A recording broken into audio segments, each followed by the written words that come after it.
कर्ज एक सहाबी पे बड़ा चढ़ गया तो हजरत अब्दुल्ला इब्न मसूद से कहने लगे कर्जा बड़ा चढ़ गया। फरमाने लगे तुम्हें वो दुआ ना सिखाऊं जो हमें नबी पाक ने सिखाई है। फरमाया अगर तुम्हारे ऊपर पहाड़ के बराबर भी कर्जा होगा तो अल्लाह तुम्हारे कर्जे का बंदोबस्त फरमा देगा।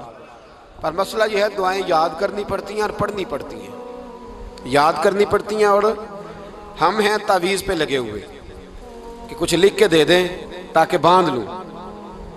दुआ सिखाई नबी पाक ने, क्या फरमाया? अल्लाहु मकफिनी बि हलालिका अन हरामिका व अगनिनी बि फदलिका अम्मन सिवाक।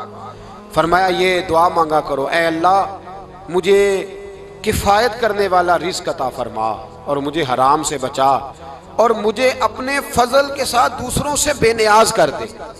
यानी इसका सादा तर्जुमा ये है कि अल्लाह बंदों का मोहताज ना कर, मुझे अपना मोहताज। फरमाया ये दुआ पढ़ो अदाए कर्ज के लिए, अदाए कर्ज के लिए ये दुआ पढ़ो।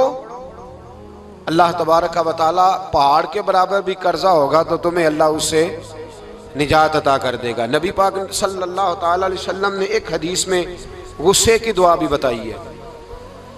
वैसे मेरे ख्याल में लोगों को गुस्सा नहीं आता, आजकल गुस्सा नहीं आता, लोगों में तकब्बुर आ गया है। अपने से छोटे पे गुस्सा आता है, अपने से तगड़े पे क्यों नहीं आता? जिस आदमी ने गली पे खैरात मांगने वाले पे गुस्सा किया वो SHO साहब पे क्यों नहीं करता?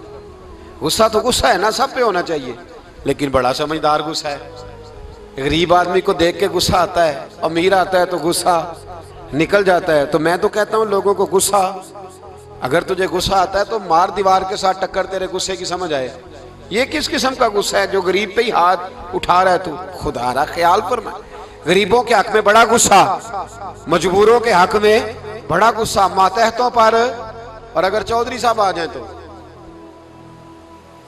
चौधरी साहब आ जाए तो फिर बहाना बना लेते, कहते गुस्सा तो मैंने बड़ा आया सी, फिर मैं क्या मेरे घर आया है, फिर बहाना बना लिया। ऐसे नहीं करो।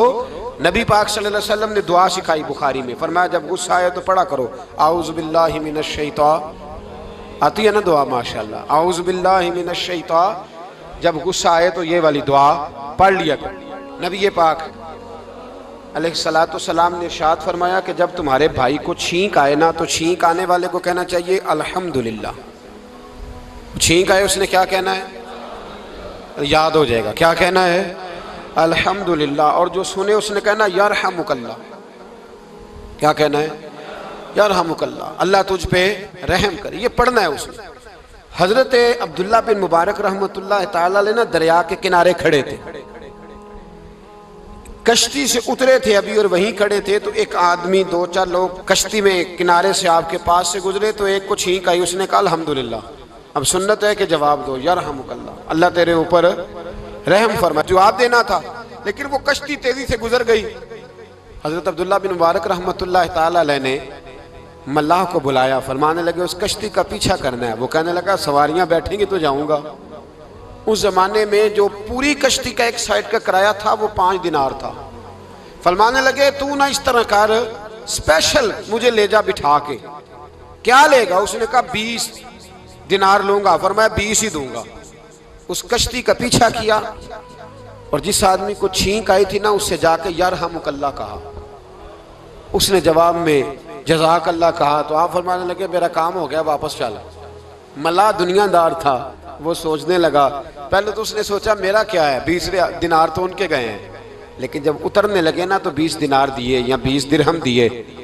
तो वो कहने लगा हजरत जी सिर्फ एक लफ्ज़ कहने के लिए आपने इतना पैसा खर्च कर दिया। फरमाया लफ्ज़ कहने के लिए नहीं, अपने मुस्तफ़ा की सुन्नत अदा करने के लिए, अपने नबी पाक अलैहिस्सलाम की सुन्नत अदा करने के लिए। यरहमुकल्लाह, अल्लाह तेरे ऊपर रहमत करे। किस तरह का खूबसूरत अंदाज सिखाया। देखिए एक हदीस तिरमिज़ी शरीफ में नबी पाक सल्लल्लाहु अलैहि वसल्लम ने फरमाया किसी बीमार को देख के या किसी मुसीबत में मुब्तला आदमी को देख के तुम ये दुआ पढ़ लो, तुम्हें कभी वो मुसीबत नहीं आएगी। कैसी खूबसूरत दुआ है। किसी मुसीबत ज़दा को, बीमार को देख के पढ़ो, तुम्हें कभी वो मुसीबत अल्हम्दुलिल्लाहिल्लज़ी आफ़ानी मिम्मा इब्तलाका बिही व फ़द्दलनी अला कसीरिन मिम्मन खलक़ तफ़दीला। अल्लाह ताला का शुक्र है जिसने मुझे इस मुसीबत से आफ़ियत दी और इस बेचारे को या तुझे अल्लाह ने मुब्तला किया और अल्लाह ने मुझे अपनी बहुत सारी मखलूक पे फजीलत दी है। यानी अल्लाह ने मुझे बड़ा अच्छा रखा हुआ है। यार मैं तो अल्हम्दुलिल्लाह बड़ा अच्छा हूं, देखो बेचारा। यानी ये दुआ भी है और अपने ऊपर शुक्र अदा करने का एक। आला हजरत फाजिल बरेलवी रहमतुल्लाह ताला अलैह को ना गले के अंदर छोटी छोटी 2 फिंसियां निकल आई। तो उस जमाने में ताउन का मर्ज फैला हुआ था। एक बड़े काबिल हकीम को लाया गया, उन्होंने चेक करके कहा आपको तो ताउन हो गया है। फरमान लगे चल दौड़ जा, मुझे ताउन नहीं हो सकता। उसने कहा जनाब ये गले पे बना हुआ है और सबको पता है आजकल फैला हुआ। फरमाया सबको हो सकता है, मुझे नहीं हो सकता। क्यों?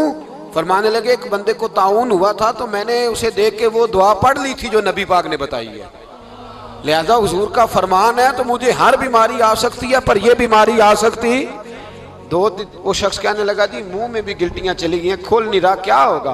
आला हजरत ने काली मिर्च मंगवाई, उसे पीस के जुबान के नीचे रखा तो सारी बीमारी दूर हो गई। फरमाने लगे बुलाओ ना जरा उस हकीम को जो कहता था ताउन हो गया है, वो तो सही होता ही नहीं इतनी जल्दी।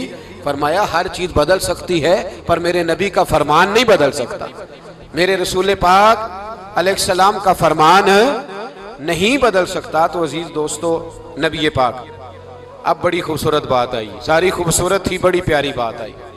दुनिया में सबसे हसीन चेहरा अल्लाह ने अपने रसूल को अता फरमाया है।